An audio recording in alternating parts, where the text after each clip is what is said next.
के प्रति income anti incumbency को कितना मैनेज कर पाई है, या फिर लाडली बहना योजना से वो उसको उम्मीदें दिख रही हैं? जय जी, मेरा सवाल देखिए, हाँ, देखिए, कोई भी सरकार हो, जब लगातार वो मतलब सत्ता में रहते आते हैं, तो जाके ऐसा देखा जाता है कि पब्लिक चाहे कुछ भी हो, उनसे धीरे धीरे उनके पब्लिक की नाराजगी बढ़ती जाती है। मैं एक छोटा सा एक उदाहरण दूंगा कि एक मोहल्ले में एक गलियारा जो है वो पानी से भरा हुआ रहता था, कीचड़ रहता था उसमें। एक सरपंच बना, वहां सरपंच बन के उन्होंने बहुत बेहतर उसमें रोड का निर्माण कर दिया और पानी रुकना वहां बंद हो गया, जो कीचड़ है वो नहीं वहां पर दिखाई देने लगा। लेकिन उसने क्या किया था, सरपंच ने उस रोड के निर्माण में एक ओटले के नीचे जो है 2 सीढ़ी की जो है एक सीढ़ी वहां पर उस मकान मालिक का लगा हुआ था, उसको तोड़ना पड़ा था रोड निर्माण के लिए। उस ओटला के पीछे, उस सीढ़ी के पीछे वो सरपंच अगले बार हार गया। मतलब वहां पर ये नहीं देखा कि इसका रोड कितना शानदार बना दिया है, लेकिन उन्होंने ये देखा कि यार हमारी जो है 2 पेड़ी तोड़ दी, तो 2 पेड़ी के पीछे वहां पे जो है सरकार चली गई।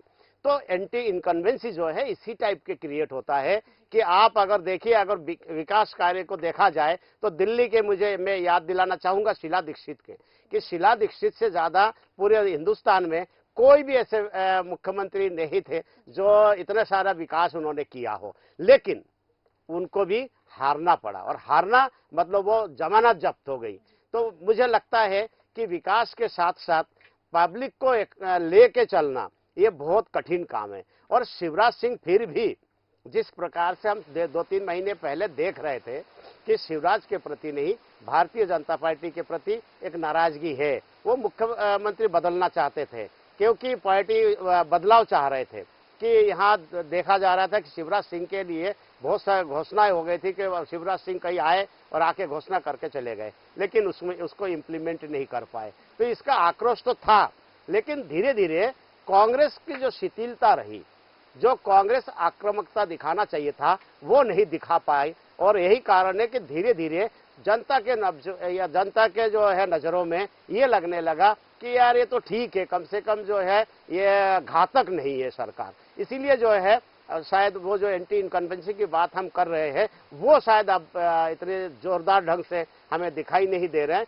क्योंकि जिस प्रकार से पिछले बार हर जवान पर यह थे कि कांग्रेस आने वाली है और बीजेपी जाने वाली है, ऐसी स्थिति इस बार नहीं है। क्योंकि इस बार कांग्रेस ने भी बहुत सारी गलतियां की है। 1.5 साल में जो गलतियां नहीं होनी चाहिए थी वो की है। लोगों के नजर में ये 18 साल वर्सेस 1.5 साल किया जा रहा है। वो 2023 के 3 के पहले जो सरकार थी, भारतीय जनता पार्टी भले ही बार बार बोल रहे कि वो सरकार में जाने से अंधेरा है, वो सरकार गड्ढा युक्त सरकार, रोड पे गड्ढे थे, तो ये वो सरकार के उल्लेख नहीं कर रही है, ये कर रहा है 1.5 साल के जो सरकार है। आम जनता को लग रहा है कि 1.5 साल वर्सेस 18 साल, इसमें 18 साल कोई खराब नहीं है, कुछ विकास कार्य को भी जोड़ रहे हैं। लेकिन एंटी इनकन्वेंसी जो है वो स्थानीय स्तर पे जो नेता है, जो विधायक है, उनके खिलाफ एंटी इनकन्वेंसी जरूर है, क्योंकि उन्होंने जो है उनकी बात नहीं सुनी। जैसे मैंने अभी एक पेड़ी के उदाहरण दिया, इसी प्रकार से जो है उनके कामकाज को लेके अगर कोई छोटी मोटी काम भी किसी को कोई लेके गए और उनका काम अगर नहीं हुआ तो निश्चित रूप से नाराजगी उनके वहां उत्पन्न हुई। लेकिन एक और चीज है कि जिनका काम हुआ है, 10 काम करने के बाद भी अगर 11वें काम लेके जाते हैं और वो नहीं करने पे भी नाराजगी उत्पन्न होता है। तो इसी कारण से ये नाराजगी बड़े पैमाने पे बदलाव लाएगा, ऐसी कोई संभावना मुझे नहीं दिखाई दे रही। एक सवाल और पूछना चाहूंगी कि भाजपा का जो जोर है दलित समाज और आदिवासियों की ओर जा रहा है, और कांग्रेस का जो बड़ा समर्थन रहा है वो ये दोनों समुदाय रहे हैं, तो उनका जो स्तंभ है भाजपा, कांग्रेस का, वो भाजपा छीन रही है। देखिए, बहुत अच्छा सवाल है आपका कि भारतीय जनता पार्टी हमेशा जो है शुरू से, जब से भारतीय जनता पार्टी का निर्माण हुआ, 2 से लेके 302 तक पहुंचे भारतीय जनता पार्टी, इसमें उनके मुख्य जो वोटर है वो है मतलब जो सामान्य वर्ग के वोटर है। हर जगह पर देखा गया कि भारतीय जनता पार्टी के वोटर है सामान्य वर्ग के, लेकिन जो SC ST और जो अल्पसंख्यक है ये कांग्रेस के वोट बैंक रहे। लेकिन इस बार जैसे पिछले 2018 का ही मैं याद दिलाना चाहूंगा कि 47 सीटें आदिवासियों के लिए आरक्षित है मध्य प्रदेश में, लेकिन अधिकतर सीटें मतलब शायद मेरे ख्याल से जो है ये बाई इलेक्शन को छोड़ दिया जाए तो 36 सीटें जो है ये कांग्रेस के खाते में थी, शायद मैं सही बोल रहा हूँ। आप सही कह रहे हो। हाँ, तो मैं बोलना ये चाह रहा हूँ कि पहले आदिवासी हो या एससी हो, ये कांग्रेस के वोटर थे।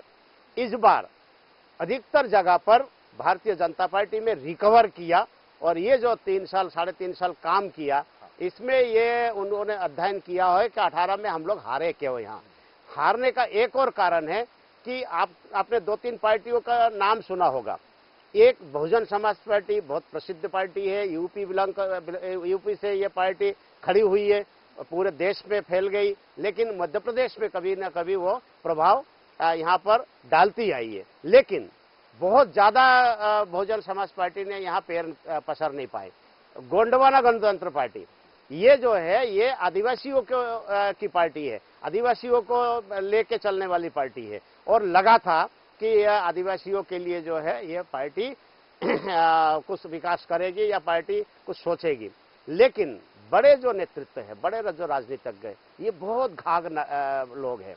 घाघों से मतलब यही है, ये आपको मालूम होगा, अभी एक अमरवाड़ा से एक उम्मीदवार है भारतीय जनता पार्टी से, मोनिका भट्टी, शायद मोनिका भट्टी जो है वहां अमरवाड़ा से चुनाव लड़ रही है। इनके पिताजी मनमोहन सिंह भट्टी जो है बड़े नेता हुआ करते थे आदिवासी गोंडवाना गणतंत्र पार्टी के, लेकिन मेरे बहुत अच्छे मित्र थे। बहुत मैं बोलने में बिल्कुल मैं संकोच नहीं करूंगा कि इस पार्टी का निर्माण कमलनाथ ने किया था। और जो कहते हैं ना कई बार कि जिसको आप पैदा करते हो आखिर वही आपको खा जाता है, वैसे जो बड़ी मछली जो है छोटी मछली को निगल लेती है। कमलनाथ ने जब इस पार्टी का निर्माण किया, ये सोच के किया कि जो भारतीय जनता पार्टी के जो समर्थक वोटर है वो ये गोंडवाना गणतंत्र पार्टी ले जाएगी और भारतीय जनता पार्टी को नुकसान होगा। लेकिन आज देखिए विपरीत स्थिति है। वही मनमोहन सिंह भट्टी के बेटी है मोनिका भट्टी, वो भारतीय जनता पार्टी के उम्मीदवार है। गोंडवाना गणतंत्र पार्टी उस क्षेत्र में अपना एक वोट बैंक क्रिएट कर चुकी है। तो मैं ये बोलना चाहूंगा एक और पार्टी अभी आ गई है, जैसे मीनाक्षी आपने जो पूछा कि आदिवासी और एससी के जो वोट है ये भारतीय जनता पार्टी उसमें बहुत नजर गड़ाए बैठी हुई है, क्योंकि उसमें एक और जयेश का निर्माण हुआ। पिछले एक सीट पिछले बार कांग्रेस को वहाँ वो देना पड़ा वहाँ, और हीरालाल अलावा के रूप में हमारे पास हमारे सामने एक विधायक है, जयेश का विधायक है। इस बार 3 टिकट से वो चुनाव अपने टिकट से नहीं लेकिन कांग्रेस से टिकट कांग्रेस ने देना पड़ा उनको और वो लड़ा रहे हैं। सेंधवा से भी जयेश का टिकट है। तो जो दिगर पार्टी है कांग्रेस और भारतीय जनता पार्टी को छोड़ के उन पार्टियों में वो सारे लोग जो है वो जातिगत पार्टी है। जातिगत पार्टी का मतलब है जैसे कि आपने बहुजन समाज पार्टी का मैंने नाम लिया, वो एससी वोटरों को आधार बनाती है, और ऐसे ही जो है जयेश हो गोंडवाना गणतंत्र पार्टी वो आदिवासियों को अपना वोटर मानती है। तो भारतीय जनता पार्टी इस बार उन दोनों पार्टियों को बहुत ज्यादा पनपने नहीं दिया। आपको याद होगा इन दोनों के बीच में अभी टाई अप है, गठबंधन है गोंडवाना गणतंत्र पार्टी और बहुजन समाज पार्टी के बीच में, लेकिन कांग्रेस के साथ गठबंधन नहीं है। तो यही कारण है इस बार जो भी वोट ये काट रहे हैं ये अधिकतर जो है ये कांग्रेस के वोट काटेंगे, भारतीय जनता पार्टी को इसका फायदा मिलेगा। एक और पार्टी का उल्लेख मैं यहाँ करना चाहूंगा, आप पार्टी। तो आम आदमी पार्टी मतलब आप जब उसका अध्ययन करेंगे कि समाजवादी पार्टी भी यहाँ है, आम आदमी पार्टी है, बहुजन समाज पार्टी है, सारे जो गणतंत्र गोंडवाना पार्टी है, ये सारे पार्टी जाति आधारित पार्टी है। जैसे MY फैक्टर चलाते हैं समाजवादी पार्टी, मतलब मुस्लिम और यादव, और बहुजन समाज पार्टी के रूप में जो है हमारे सामने SC वोट काटने वाली पार्टी है। गोंडवाना गणतंत्र पार्टी आदिवासियों के वोट काटती है। आप पार्टी जो नाराज वोटर है भारतीय जनता पार्टी से, जो आपने कहा ना जो एंटी इनकन्वेंसी से शुरू हुई है ये सवाल, वो जो आम आदमी पार्टी जो शहरी क्षेत्रों में जो नाराज भारतीय जनता पार्टी से है वो आम आदमी पार्टी को जा रहे हैं। इसका मतलब ये है वो वोटर, यदि आम आदमी पार्टी उम्मीदवार जो है मैदान में नहीं होते तो निश्चित रूप से वो भारतीय जनता पार्टी के खिलाफ जो है यानी कांग्रेस है उनको वोट चला जाता हो। ये सारे वोटर जो है अब भारतीय जनता पार्टी को फायदा पहुंचा रहे हैं और यही कारण है कि जो एंटी इनकन्वेंसी वाला मैटर है उसको सुनियोजित तरीके से, इसको बोलते हैं इलेक्शन मैनेजमेंट, उसी से इन्होंने जो है उस एंटी इनकन्वेंसी को उन्होंने पूरी तरह से लगभग समाप्त करने की कोशिश की। यहाँ एक बात जरूर की बात आपने कही कि जातिगत समीकरणों को साधने के हर राजनीतिक दल कवायद करता है, लेकिन यहाँ अलग अलग राजनीतिक दल अब जातिगत बन गए, कुछ क्षेत्रीय दल हो गए। और मध्य प्रदेश में देखें तो मालवा निमाड़ में जयेश का अपना प्रभाव दिखता है, महाकौशल में गौड़वाला गठबंधन पार्टी का है, ग्वालियर चंबल क्षेत्र में देखें तो सपा बसपा वहां दिखती है, बिंद में भी थोड़ा सपा बसपा का प्रभाव है। लेकिन इससे इतर एक बात, जहां आपने पहले अपने वक्तव्य में एक बात कही थी कि पिछले चुनाव 2018 में जो बात हो रही थी किसान कर्ज माफी को लेकर कि कांग्रेस आएगी, इस बार क्योंकि आपने बहुत सारे चुनाव देखे हैं, कुछ चुनाव हमने भी देखे हैं, तो एक हवा, एक लहर, ये चुनाव खामोशी वाला है। ये चुनाव बिल्कुल ऐसा है जैसे कहीं मातम पसरा हो। ये चुनाव ऐसा लग रहा है कि जैसे इस चुनाव में कहीं कुछ शोरगुल है ही नहीं। तो इसको लेकर के आपकी क्या टिप्पणी है? अब देखिए, दो आपके सवाल का जो है दो जवाब हो सकता है कि खामोशी, जो लोग ये कहते हैं कि खामोश होके ये बिल्कुल सरेंडर कर देना सरकार के सामने, यदि उत्साह होता ना तो विपक्ष के साथ में आके उत्साहित होकर बाहर निकालते लोग। लेकिन जब लोगों ने मान लिया क्या जैसा चल रहा है वैसे चलने दो, कहा वो भी निर्जीव जैसे पार्टी है, कोई ज्यादा उत्साह कांग्रेस में भी नहीं है, तो हमें उत्साह दिखाने से क्या मतलब है। तो यही कारण है कि इस बार आप देखिए कहीं पर भी बहुत ज्यादा झंडे है, बैनर, और तो झंडे बैनर का तो जो है आप बोल सकते हो कि ये निर्वाचन आयोग का डंडा है कि कहीं पर भी नहीं दिख रहा है झंडा। तो इसीलिए जो है ये एक हो सकता है। लेकिन जो उत्साह, अब आप देखिए कल की एक बात मैं आपको याद दिलाना चाह रहा हूँ, कांग्रेस के ऑफिस में घुस के मारपीट कर दी, और किसके, जो कांग्रेस कार्यालय प्रभारी के सामने। आपने कभी देखा? कभी ऐसी चीज? हाँ, कब तक रहता है? जब टिकट दे दिया, टिकट नहीं मिलने पर जो उनके समर्थकों ने कांच फोड़ दिए, ऑफिस में पथराव कर दिया, यहाँ तक तो हमने सुना है, देखा है। अब लास्ट इलेक्शन के एक दो दिन पहले और किसी जो आरोप लगा रहे थे भारतीय जनता पार्टी के कार्यकर्ताओं ने ये साजिश रच के हमला कराया, और जब लगा कि ये तो कांग्रेस के ही व्यक्ति जो आपसी लड़ाई के कारण से और पीसीसी में घुस के लड़ाई लोग कर रहे हैं, तो एक तरफ से उत्साह तो खत्म है, दूसरी तरफ जो है लोगों के दिल में आक्रोश भी है कि कोई काम नहीं कर रहा है, किसी को काम दिया नहीं जा रहा है, मनमाने ढंग से जो है सब काम चल रहा है। इसीलिए मतलब ये जो इलेक्शन है, ये इलेक्शन बिल्कुल खामोशी से ये इलेक्शन लड़ रहे हैं और बहुत ज्यादा उत्साह में देखने को नहीं मिल रहा है। जी, बताना चाहूंगा कि क्योंकि हमारे कार्यालय से बिल्कुल निकट है प्रदेश कांग्रेस कार्यालय कमेटी का भवन, तो वहां देर शाम नहीं, बिल्कुल जब धुलल का होता है, गौधूली बेला होती है, उस समय जब हमारा आना जाना वहां कहीं होता है तो वहां सन्नाटा पसरा दिखता है। लाइट बंद होती है, ताले लगे होते हैं, न पदाधिकारी होते हैं, न कार्यकर्ता होते हैं। तो कहीं ना कहीं जनता की खामोशी, जैसा जय श्रीवास्तव जी आपने बताया भी कि किसके साथ जाएं, उत्साह किसके साथ दिखाएं, वो तो खुद जैसा आपने कहा निर्जीव जैसी पार्टी हो रही है। तो ऐसी स्थिति में क्योंकि वहां शाम से पहले ही सन्नाटा पसर जाता है, हालांकि देश न्यूज पर वो कार्यक्रम ही प्रसारित किया गया था कि सन्नाटे में कांग्रेस, तो वो सन्नाटा क्या इस बात का है कि पहले आभास हो चुका है कांग्रेस का कि हम कुछ भी कर लें कुछ नहीं हो सकता है, या फिर अतिविश्वास है कांग्रेस का, अतिविश्वास की हम कुछ नहीं करेंगे तो भी सब कुछ हो जाएगा? हाँ। ये चीजें कहीं ना कहीं दिख रही हैं। देखिए, एक बहुत बढ़िया टॉपिक आपने छेड़ दिया है जी।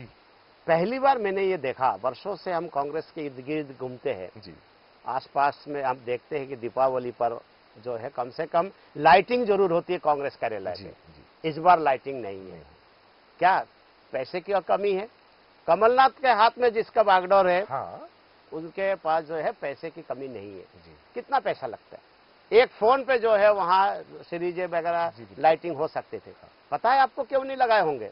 कोई मुस्लिम मतदाता नाराज ना हो जाए, कि ऐसा ना हो जाए कि हम किसी को संतुष्ट करने जाए तो जो हमारे है वो भी खसक जाए। 2018 में बकरा बंधा हुआ देखा था हमने। बकरा बंधा था वहाँ कहना है जी। कितनी खतरनाक बात है। आप देखिए इतने बड़ा दीपावली है, हाँ। आप मान सकते हो हाँ। कि भैया ये दीपावली 5 वर्षीय दीपावली है जी। हम लोग जो दिवाली देखते हैं वो हर साल वाला दीपावली है। बिल्कुल। इनने सोचा होगा हाँ। एक पंचवर्षीय जो दीपावली है वो ढंग से इसको मना ले। हमने इसको जो है खामोशी से मना लिया जाए जी। ताकि हमारा वोट बैंक इधर उधर ना जाए। हाँ। अगले साल फिर हम सीरीज मिरीज लगा लेंगे, लाइटिंग कर लेंगे। बिल्कुल। लेकिन सूचना ये हमें देना चाहूंगा, सरकार रहेगी हाँ। तो आप तो दीपावली बात। पिछली बार मना पाओगे, नहीं रहेगी तो फिर बोलोगे भाई हमारी तो सरकार ही नहीं है। सरकारी नहीं है, सही बात तो है। ये जो छोटी छोटी चीजें हैं जी। ये मायने रखता है। हाँ। बहुत सारे लोगों ने इस ओर ध्यान दिलाया है। हाँ। हम जब यहाँ से निकलते हैं तो बहुत सारे लोग बात करते हैं कि यार कांग्रेस का कार्यालय जो है इतना सूना क्यों है, इतना सन्नाटा क्यों है।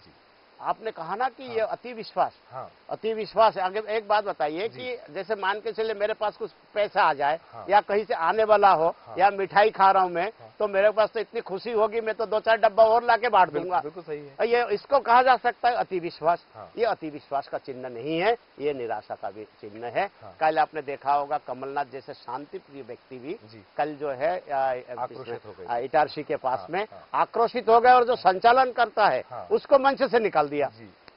पहली बार हमने देखा कमलनाथ जी को इतना खतरनाक ढंग से नाराज होते हुए। तो ये कहानी बयान कर रहे हैं अभी कि कहीं ना कहीं गड़बड़ है और कांग्रेस को कहीं ना कहीं ऐसा लग रहा होगा कि शायद कुछ ना कुछ हमारे साथ में अनहोनी होने वाला है। जी।